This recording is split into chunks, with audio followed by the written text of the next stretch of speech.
Quand on construit un monde pour son roman de fantasy ou de science-fiction, il vient généralement un moment où on se pose la question suivante. Est-ce qu'il y a une religion dans mon univers? Et je dirais que dans 99% des cas, la réponse à cette question est oui.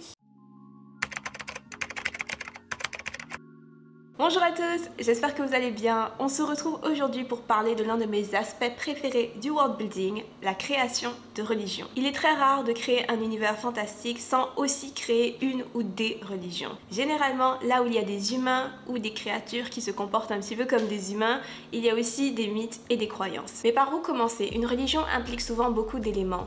Des déités, des règles, des lois, parfois un ordre religieux, des symboles, un mythe des origines. J'ai donc décidé de faire cette vidéo pour vous présenter les 5 étapes qui, selon moi, sont les 5 étapes essentielles lorsqu'on décide de créer une religion pour un univers de SFF. La première étape est une étape qui, selon moi, est assez facile à oublier, mais qui est aussi très importante si on veut espérer créer un monde cohérent. Avant de créer son mythe des origines et ses déités, je pense qu'il est important de définir d'abord combien il y a de religions dans le monde qu'on cherche à créer. Si on décide de créer un monde avec plusieurs pays et plusieurs cultures, ça va paraître bizarre s'il y a seulement une seule religion. Il suffit de regarder le monde dans lequel on vit, il existe des tas de religions différentes et il a existé des tas de religions différentes qui ne sont aujourd'hui plus pratiquées. S'il y a plusieurs pays et plusieurs cultures différentes dans votre univers de fantasy, il y a de fortes chances qu'il y ait aussi plusieurs religions. Mais bien sûr, ce n'est pas une obligation, tout dépend de ce que vous voulez faire. Il est tout à fait possible que vous ayez plusieurs pays et une seule religion,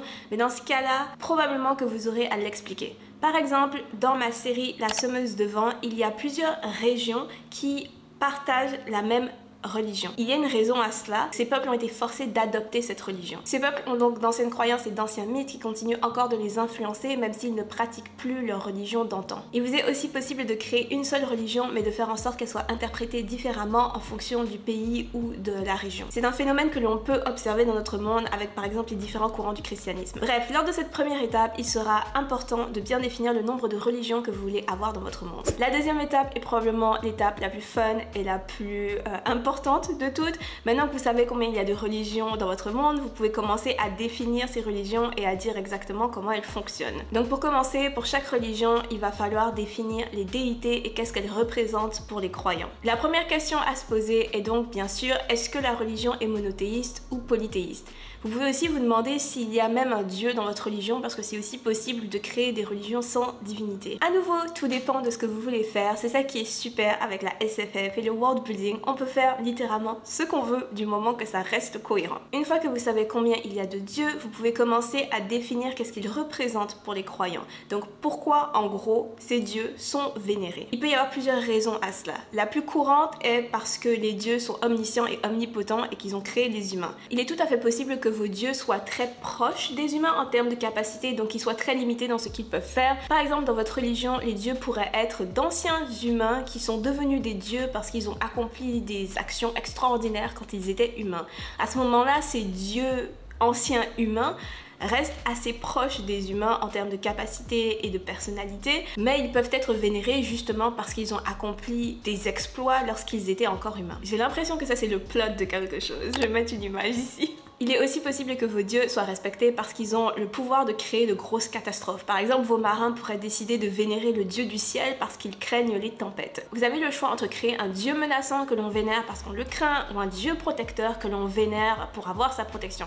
Il est aussi tout à fait possible d'avoir un dieu protecteur que l'on craigne. En fait, je pense que ça c'est le plus courant. La plupart des religions ont ce qu'on appelle un mythe des origines, un récit fondateur, le récit originel qui raconte la création du monde et parfois la création des déités elles-mêmes. Donc la troisième étape de la création d'une religion, définir le mythe des origines de votre religion ou de vos religions si vous avez décidé d'en créer plusieurs. Pour cette étape, si vous ne savez pas par où commencer, je vous recommande d'aller jeter un œil aux différents mythes des origines qui existent dans notre monde. Vous allez voir qu'il y en a des tas et qu'il y en a qui sont très créatif. Un exemple que j'aime beaucoup, dans la mythologie égyptienne antique, à l'origine de tout, il y avait le Nun, une sorte d'océan primordial qu'on peut aussi percevoir comme le chaos originel. Et les premières divinités s'autogénèrent du Nun avant de donner forme à la matière et donc de créer le monde. Dans certaines autres mythologies, le démiurge ou grand créateur donne naissance aux autres déités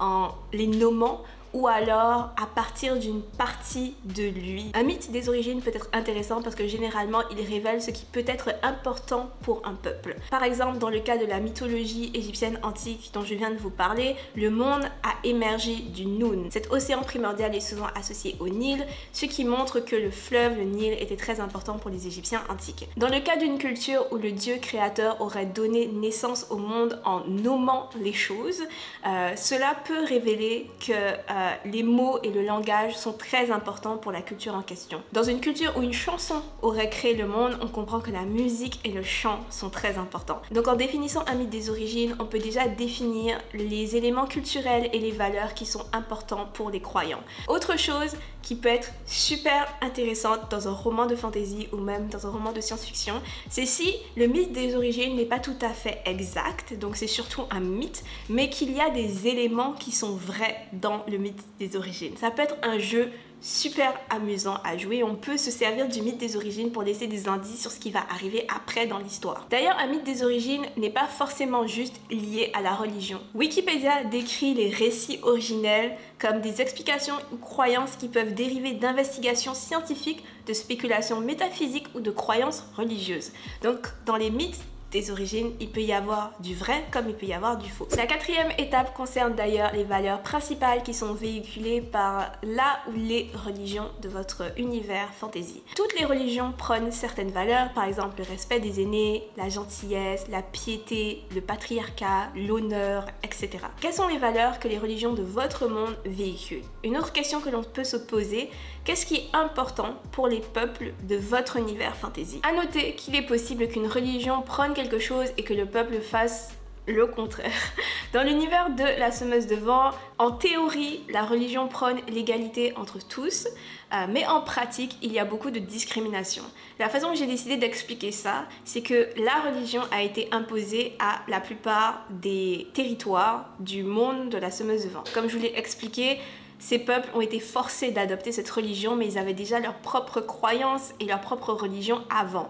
Donc ces croyances, ces mythes, ces religions ont laissé leurs traces dans leur culture et des fois ces traces contredisent les valeurs de la nouvelle religion. Bref, tout ça pour dire que la religion peut prôner quelque chose et les gens peuvent faire complètement le contraire.